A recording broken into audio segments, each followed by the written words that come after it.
దేవునికి మహిమ కలుగునుగాక.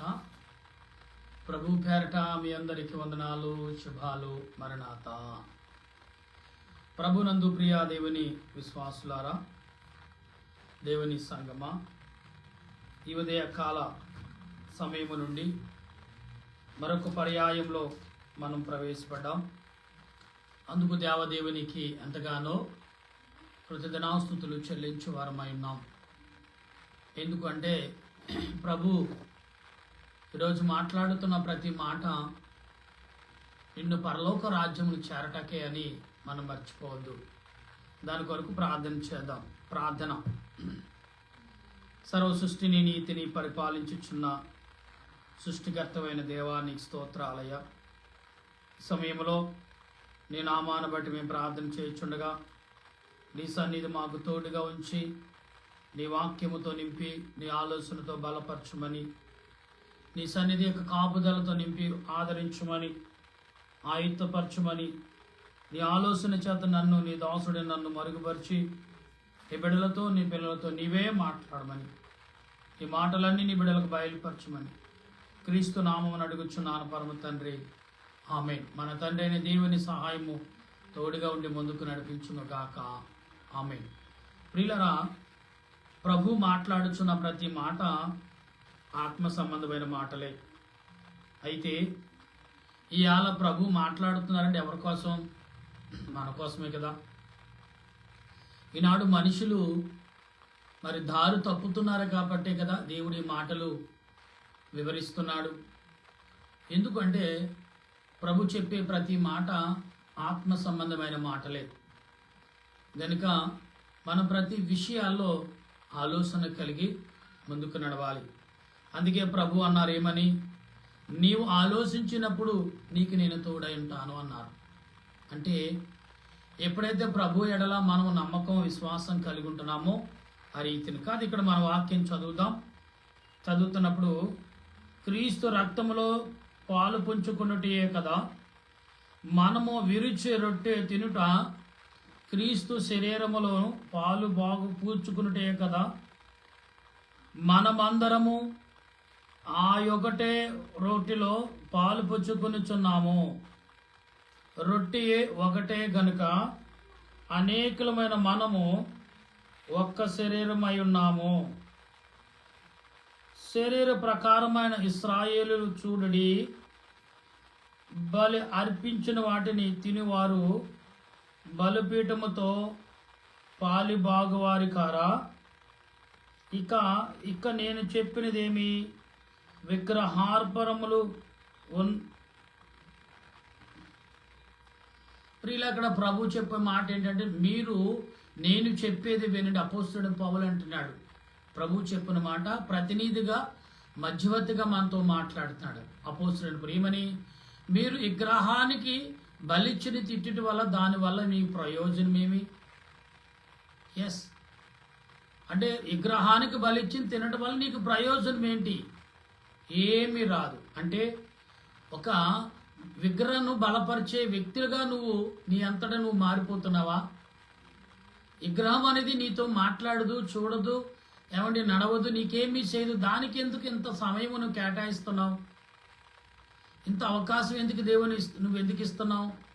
సృష్టించిన నేనున్నాను, నీ దేవుడైన యెహోవాను, రక్షకుడైన యేసుక్రీస్తు నా కుమారుడు ఉన్నాడు కదా, లేదా నీ తల్లిదండ్రులు ఎదురుగుండా సాటి మానవుడు ఉన్నాడు, చాటి యొక్క బాధ కలిగిన వ్యక్తులు నీ కళ్ళ ముందు ఉన్నాడు, వారికి సహాయం చేయి. వారికి నీ సమయమును నీ ధనమును వెచ్చించు. ఇప్పుడు నువ్వు ఒకవేళ పొట్టేలును బలిచ్చావు అందుకుందాం, ఎక్కడ నీ ఇంటికడే దాన్ని బలిచ్చి దాన్ని ప్రజలకు పంచిపెట్టు, ప్రజలకు ఆహారంగా పెట్టు. మేము దేవతలకు బలిచ్చి ఆహారంగా పెడుతున్నాం, దేవతకు బలి కాదు ఇది. యేసు నామములో ఇది అనేకులు తినబడి బలపడినట్లు ప్రార్థన చేసి పలికి బలిమ్మంటున్నాడు. అంటే ఇప్పుడు బలులు కూడా లేవనుకోండి, అప్పుడు కాలంలో చెప్పే మాటలు. అయితే దానివల్ల ప్రయోజనం ఏంటి? నేను వేరే రకంగా ఎవరిని విమర్శించి మాట్లాడట్లేదండి. అయితే దేవుని లేఖనం అపోస్తలుడైన పౌలు అన్య కుటుంబంలో యూదుల కుటుంబంలో వచ్చినవాడు, అంటే దేవుడు అంటే వ్యతిరేకమైన మనిషి, ఏతువాదు అనే మనిషి ఎవరైనా ఉన్నాడంటే అపోస్తలుడైన సౌలే. ఆ పౌలు గారే ఏతువాదిగా జీవించాడు, ఏతువాదిగా నడిచాడు, క్రైస్తవుల్ని ఓసుకోత కోసిన వాడు ఎవరంటే అపోస్తలుడైన పౌలు. అయితే ఈ రోజున మనం ఏమి నేర్చుకుంటున్నామంటే పౌలు గారు ఏం చెప్తున్నారు? ఇదిగో నేను చేసిన పని మీరు చేయవద్దు. ఇదిగో నేను నా ఆలోచనను దేవుని వైపు పెట్టాను, దేవుడు నా వైపుకి వచ్చాడు, నేను అప్పుడు ఆయన వైపుకి తిరిగాను. దేవుడు ప్రశ్నించాడు, ప్రశ్న దగ్గర సమాధానం లేదు. దేవుడు గద్దించాడు, గద్దింపుకు నేను లోబడ్డాను. దేవుడు అడిగాడు, కానీ దానికి అర్థం నేను చెప్పలేకపోయాను. కాబట్టి దేవుడు అంటాడు, ఇదిగో నువ్వు చేసిన పనిది, నేను నీ తరపు నుండి నీ పనిని నేను తప్పు పట్టనుగా దాన్ని సరిచేసుకునే అవకాశం మరొకసారి నీకు ఇస్తున్నానని చూపించారు. ఎలాగా నువ్వు చేస్తే నేనుండే చోటనుంటావు, నువ్వు ఎలా చేస్తే నేనుండే చోటకు నువ్వు ఎలాగొస్తావు, ఈ పనులు చెయ్యి, అప్పుడు నువ్వు ఖచ్చితంగా నాతో నీవు నివసిస్తావు, నాతో భోజనం చేస్తావు అన్నారు. ఇది అపోస్తలుడైన పౌలు దేవుడు చూపించాడు. నిజంగా దేవుడు చూపించకుండా ఏ మనిషిని మబ్బు పెట్టాడు, దేవుడు చూపిస్తాడు. నువ్వు చేయవలసిన పనులు, నీవు కోల్పోయిన స్థితి, నువ్వు కోల్పోయిన సమయము, నీ మంచి జీవితాన్ని కూడా చూపించిన తర్వాతే నీకు మార్పును నీ అంతటి నువ్వు మార్పు చెందమంటాడు. ఆయన మార్చడు, చూపిస్తాడు. నువ్వు ఇంతవరకు ఏమి నష్టపోయావో, ఏమో కోల్పోయావో, ఏమి నష్టం ఈ లోకంలో ఏ రకంగా నువ్వు జీవించావో, నీ జీవితము ఏ రకంగా నువ్వు మలుచుకున్నావో దానివల్ల నీకు ప్రయోజనం లేదు అనేది. మనిషిగా జీవించు, లోకంలో జీవించు, హ్యాపీగా ఉండు, నీ సంతోషం నేను ఎప్పుడు దూరపరచను. కానీ నువ్వు జీవించే మార్గం, నడిచే మార్గం కొంచెం పొరపాటుగా నడుస్తున్నావు. కాబట్టి ఆ పొరపాటును మంచిగా నడిచినప్పుడు నేను దాన్ని సరిచేయటకు మాత్రమే వచ్చాను అని, నీకు దాన్ని చూపించడానికి మాత్రమే వచ్చాను అని ప్రభువు చెప్తున్నారు. ఈ లోకంలో చాలా మంది మనం ఏం చేస్తామంటే, కొంత దారి వెళ్ళినప్పుడు తెలియనప్పుడు పక్క వారిని అడుగుతాం, అయ్యా ఈ దారి వెళ్తుంది, ఎక్కడికి వెళ్తుంది. చాలా మంది తెలిసిన వారు అదే దారిలో వెళ్ళి వాళ్ళు ఏం చేస్తారంటే, ఇదిగో రండి నేను చూపిస్తానంటారు. తీసుకెళ్ళి అయితే ఆ ఊర్లో ఆ వ్యక్తి అయితే, ఆ గ్రామం ఆ వ్యక్తి అయితే ఏం చేస్తాడు, పలానా ఇంటికి వెళ్ళాలి, ఎవరింటికి వెళ్ళాలని అడుగుతాడు. పలానా వారి ఇంటికి వెళ్ళాలన్నప్పుడు రండి నేను చూపిస్తాను అని తీసుకెళ్ళి మరి చూపిస్తారు. ఎందుకు అంటే ప్రియులారా, వారికి తెలిసింది కాబట్టి. అలాగే దేవదూతలు, పరలోక పరిశుద్ధులు ఈ లోకంలో సంచరించడం కారణం అంటే, నిన్ను నీ గమ్యము, నీ దారి, మరి నీ యొక్క క్రియలను ఎలాగున్నాయో సరిచేసుకుని అది కాదని చెప్పి, ఇదిగో నీ దారి ఇది, ఇలా ఈ దారిని వెళ్తే నువ్వు వెళ్ళవలసిన చోటకి వెళ్తావు, మరొక దారి ఉంది అక్కడ కూడా దారే, అది కూడా చేరవలసిన చోటుకి, అదేంటంటే నరకము, ఇదేమో స్వర్గము, అనగా ప్రభు యొక్క జీవించే స్థలము అని పరిశుద్ధులు చెప్తున్నారు, దూతలు చెప్తున్నారు, అనేక రకాల సూచనలు. పైగా ఈ లోకంలో పాపము కడుక్కుండా కొన్ని మార్గాలు ప్రభు ఈ లోకంలో మనకు విడిచిపెట్టి వెళ్ళారు. అవి ఏంటంటే ఆయన శరీరం, ఆయన రక్తం. ఆయన రక్తం, ఆయన శరీరము ఎప్పుడైతే మనం పొందుకుంటున్నామో అప్పుడు ఖచ్చితంగా ఆయన రాకడ అంటే ఆయన దారిలో నడుచుకుంటూ ఆయన రాజ్యంలోకి చేరడానికి అవకాశం. అందుకే ఉదక స్థానం అంటారు. నీ పాపమును, నీ లోకమును, ఈ లోక యొక్క బురదను కడుక్కోవాలంటే అయితే నదిలోకి వెళ్ళాలి, బావి దగ్గరికి వెళ్ళాలి. ఇప్పుడు నది, బావి లేదు. యేసుక్రీస్తు యొక్క రక్తములో కడగబడితే నువ్వు పరిశుద్ధుడు అవుతానని ప్రభు చాలా క్లియర్గా చెప్పేశాడు. ఇప్పుడు అపోస్తలుడైన పౌలు ఏం చేస్తున్నాడు, అదే మనకు ప్రకటిస్తున్నాడు. అయితే ఇక్కడ మనం చదువుతున్నప్పుడు, ఇదేనా చెప్పేదనా లేదు గాని అన్యజనులను అర్పించు బలులు దేవునికి కాదు, దెయ్యములకే అర్పించుచున్నారని చెప్పుచున్నాను. ఇక్కడ ఏమన్నాడు చూసారా, అన్యజనులు అర్పించే బలులు దేవునికి కాదండి, ఎవరికైనా దెయ్యములకు అర్పిస్తున్నారు. అంటే ఈ లోకంలో దెయ్యాలు ఉన్నాయనే కదా, రూపంలో ఏ రూపం లేనప్పుడు మనం తయారు చేసే రూపంలోకి ఆ రూపంలో ప్రవేశించి దాని కోరికలు తీర్చుకుందనే కదా. దెయ్యములు అంటే మాటకేంటి, మనం ఇక్కడ ఏదైతే ఏ ప్రతిమ చేస్తున్నాడో దానిని ఆశ పుట్టించి, యేసు ప్రభు ఒక మనిషిని తయారు చేసి, ఆదిలో ఆదాముని తయారు చేసి ఎంత మురిసిపోయాడో ఆయన. సాతానుడు అదే రీతిని మానవుడు కూడా నీ చేతి పని ఇంకా సుందరంగా చేసి దాన్ని చూసి మురిచిపోయి దానికి మొక్కేలా చేస్తున్నాడు. ఆనాడు దేవదేవుడు కాబట్టి తన ప్రాణము పంపించాడు. అతను మనిషి ఆయన రూపంగా ఉన్నాడు కాబట్టి ఆయన ఏం చేశాడు, చూసి సంతోషపడ్డాడు. ఆయన ఆ సంతోషం ఎక్కువ కాలం ఉంచాడంటే లేదు. ఆ సంతోషాన్ని కాస్త భంగపరిచాడు సైతానుగాడు. అంటే ఏంటి, పాపం అంటే సాతానుగాడు అంటే ఎవడండి తెలుసు కదా, సాతానుగాడు అంటే ఎవడు? దెయ్యము అని అర్థం. ఈ దెయ్యము దానికి రూపము లేదు, రూపాన్ని వెతుక్కుంటుంది. అది ఈ లోకములో నువ్విస్తే నీలోకి వచ్చేస్తుంది, నీ ద్వారా కోరికలు తీర్చుకుంటుంది. ఎవరు ఏ రూపము తయారు చేసి ఆ రూపంలో ఇముడిపోతుంది, దాన్ని ఆకర్షించేలా చేస్తుంది. అప్పుడు ఆ రూపంలోకి వెళ్ళి ఆ రూపంలో నుంచి కొన్ని క్రియలు చేస్తుంది. అది కూడా చేసి ఏం చేస్తుంది? నిన్ను ఆకర్షించుకుంటుంది. నిజమే దేవుడని, ఇదే దేవుడని నువ్వు మొక్కుతావు. అసలు నిజమైన దేవుడు వస్తే ఆయన నెట్టేసి ఆయన్ని నలగొట్టి కొట్టడానికి కూడా వెనక్కి తిరగరు, అంటే వెనకాడు. అటువంటి పరిస్థితి సాతానుగాడు ఈనాడు మనకు కల్పిస్తున్నాడు. ఇక్కడ అదే అంటున్నాడు, ఏమని? మీరు అర్పించేవి దేవుని కాదు, దేనికన్నా దెయ్యములకు. 20 వచనంలో 10-20 వచనంలో కనపడుతున్న మాటలు ప్రియులారా మనం గమనించాలి. ఇక్కడ ఎందుకు ప్రభు చెప్తున్నాడు ఈ మాటలు అంటే, మనం ఒకసారి ఆలోచన కలిగి లేకపోతే నష్టపోతామనేది ప్రభు ప్రకటించే ప్రకటన. కనుక మనం ఆలోచన కలిగి ఆత్మ సంబంధులుగా జీవించినప్పుడు దేవుడు మనతో మాట్లాడుతున్న ప్రతి మాట కూడా ఎంత విశ్వాసంగా, ఎంత విధేయతగా ఉన్నదని మనం గమనించాలి. ఇక్కడ అంటున్నాడు ఏమని అంటే, అయితే నాకు దానితో పాలవటం ఇష్టం లేదు. మీరు ప్రభు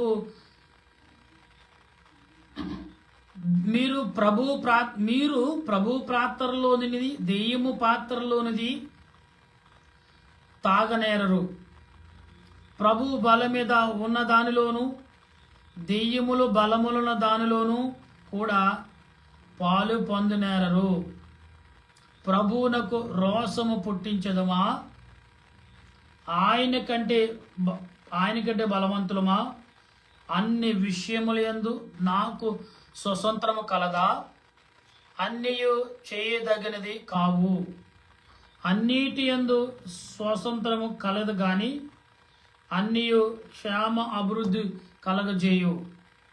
ఎవడను తన కొరకే కాదు, ఎదుటి వాని కొరకు మేలు చేయుచూచు వరకు మనస్సాక్షిని నిమిత్తము ఏ విచారము చేయక వినిటినుడి.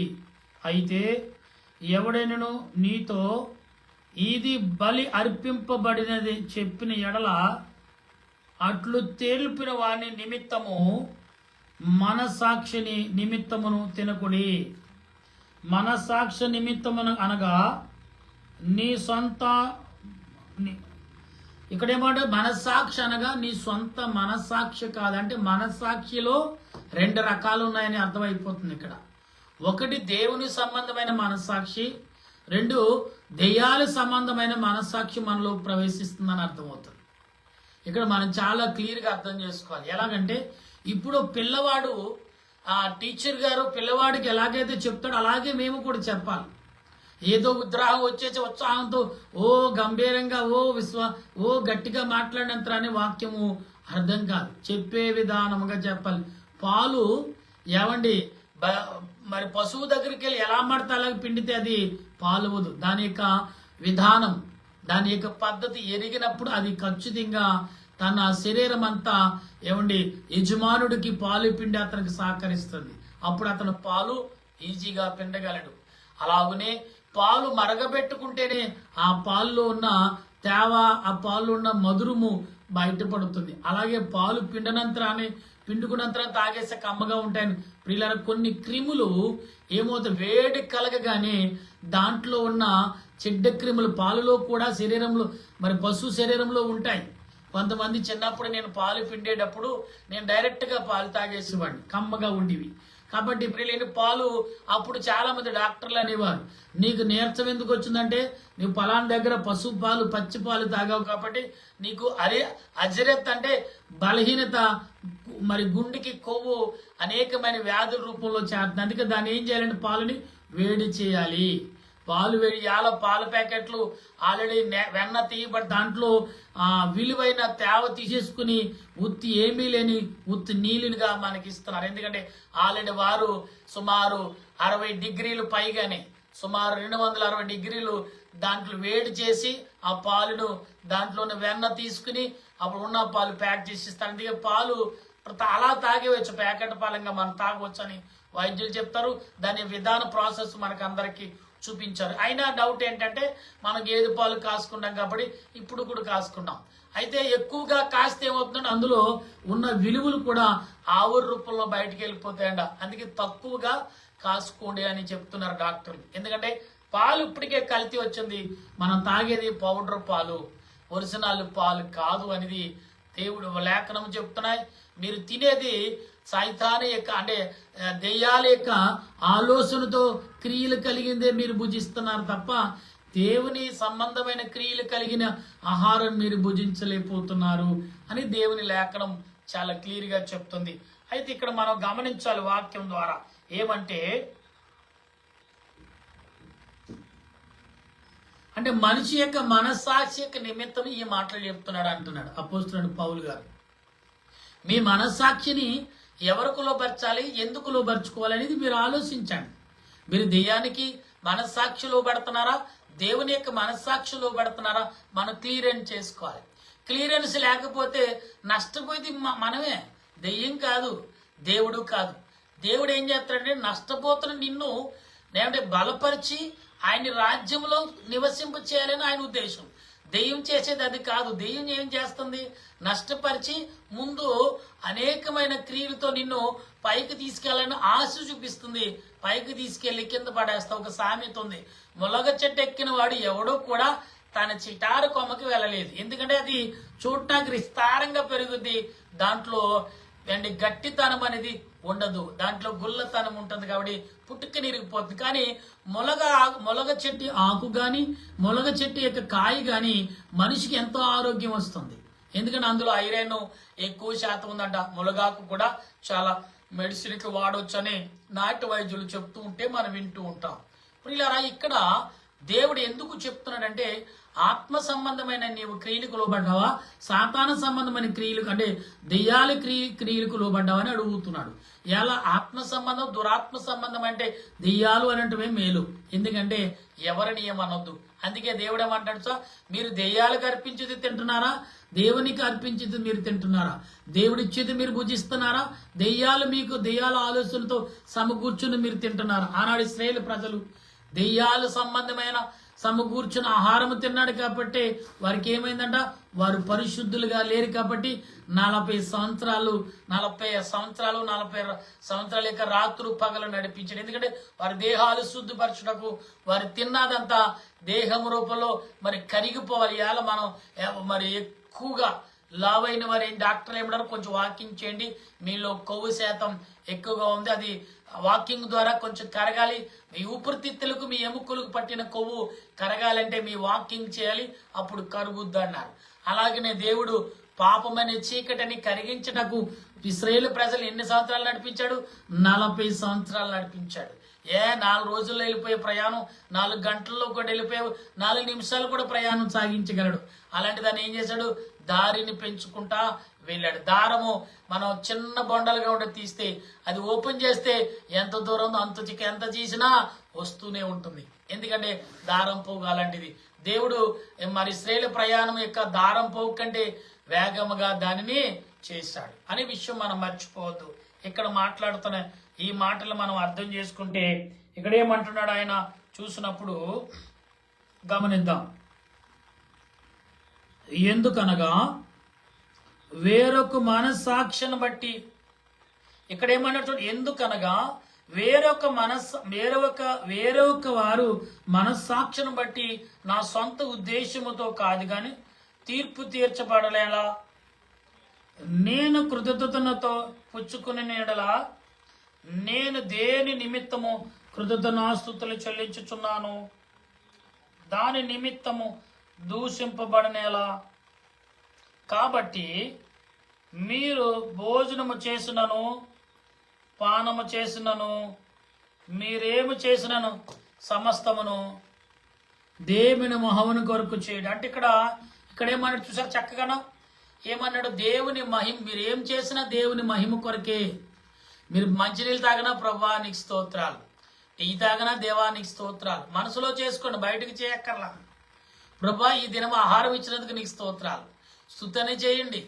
ఎలా దొరికిన చాటే ముందు ఆ కూర ఏదైనా చూస్తే ముందు నోరులో ఏమవుతుంది, సొల్లు కార్చుకుంటూ తినేస్తాం. అంటే ఇది ఎలాగంటే భాష మృదుమైన భాష ఏంటంటే మీరు నోరు ఊరుకుంటూ తింటున్నారనేది, నోరులో నీళ్లు ఊరిపోతే తింటున్నారనేది ఇది మృదుమైన భాష. బండ భాష అంటే సొల్లు కార్చుకుంటూ, అంటే ఆ దృశ్యము అది వాసన రాగానే మన నోట్లోంచి నోరు నీళ్లు ఊరి బయటకు చొల్లు ద్వారా వస్తున్నాయి అనేది అర్థం. దాన్ని తప్పు పొరపాటుగా మీరు అర్థం చేసుకోకండి. వివరణ ఏంటంటే సున్నితమైన భాష అండ్ కడుమైన భాష. యేసు ప్రభు కడిగగానే మాట్లాడాడు, ఎక్కడ సున్నితంగా ఎక్కడ మాట్లాడలేదు. యేసు ప్రభువే కాదు, యేసు ప్రభు యొక్క ప్రవక్తలు గాని, యేసు ప్రభు యొక్క శిష్యులు గాని, యేసు ప్రభు యొక్క భక్తులు గాని, యేసు ప్రభు యొక్క శిశువులు గాని, యేసు ప్రభు యొక్క విశ్వాసులు గాని, ఎవరైనా గాని కడుగ్గానే మాట్లాడారు. కానీ అపోస్తులైన పౌలు కూడా అదే చెప్తున్నాడు, ఇదిగో దీని వివరణ ఇది, దీని పద్ధతి ఇది, దీని మార్గం ఇది, దీని ఆలోచన ఇది అని చెప్తున్నాడు. ఎవరు? పౌలు గారు. కానీ మనం ఏం ఎంచుకుంటున్నాం? మీకు మీగా ఎంచుకోండి. నేను చెప్తున్నానని మీరు నా మాటని విని ముందుకు వెళ్ళకండి. మీకుంటూ ఆలోచన దేవుడు ఇచ్చాడు, కానీ ఆలోచన తగ్గ నడవట్లేదు కాబట్టి నేను మీ మధ్యకు వచ్చి మాట్లాడుతున్నాను అన్నాడు. ఎలాగా? ప్రభు యొక్క వాక్యము ద్వారా మీ మధ్యకు వచ్చి మాట్లాడుతున్నాను అంతే తప్ప నా అంతటి నేను వచ్చి మీ మధ్యకి నేను వచ్చి మాట్లాడే అధికారం నా దగ్గర లేదు. ఇలా ఒక సేవకుడిగా, ఒక పరిచారకుడిగా ఎవరి తరపున అంటే దేవుని ప్రతినిధిగా మీ మధ్యకు వచ్చి మాట్లాడుతున్నా తప్ప నా సొంత విషయాలు, నా సొంత ఉద్దేశంతో మీతో మాట్లాడే శక్తి నాకు ఉండదు. ఇలా కూడా మాట్లాడలేదు.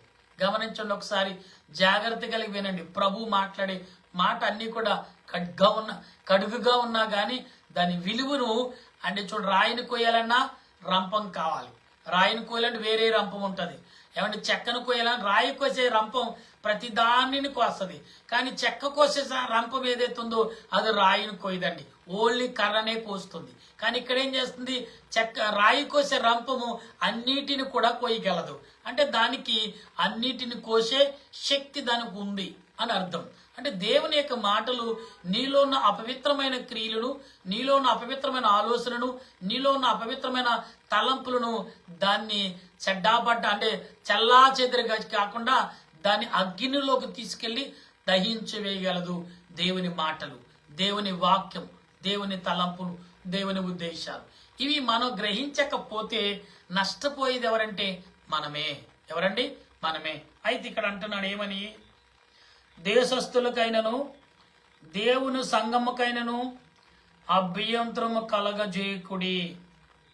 ఈలాగున నేను కూడా సప్రయోజనముతో కోరక అనేకలు రక్షింపబడిన వలనని వారి ప్రయోజనం కూడుచు అన్ని విషయములు అందరినీ సంతోషపెట్టుచున్నాను అని ఇక్కడ చెప్తున్నాను. అంటే ప్రియులారా, ఈ 10వ అధ్యాయంలో 33 వచనాలు ఉన్నాయి. 2 ప్రసంగాలుగా మీకు ఉదయకాలం ఇప్పుడు. ఎందుకు అంటే దేవుడు ఏం మాట్లాడుతున్నాడు మనతో, పౌలు గారు ఏం మాట్లాడుతారు? పౌలు గారు ఒకప్పుడు అన్య జీవితంలో అంటే ఏతువాది జీవితంలో జీవించిన వాడు. అంటే దేవుడు లేడు, దేవుడు అనే పేరెత్తిన వారిని చంపేశాడు.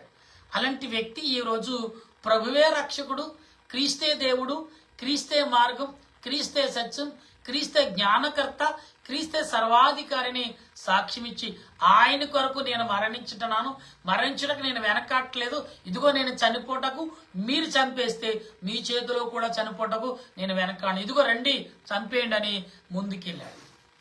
ఎందుకంటే అంత తెగింపు. ఇదేంటి? రాజుల కుటుంబంలో పుట్టినవాడు పౌలు గారు. నీకులాగా నాకులాగా చరిత్ర లేని కుటుంబంలో పుట్టలేదండి. అంటే మన ఇలా పొరపాటుగా మీరు భావించకండి.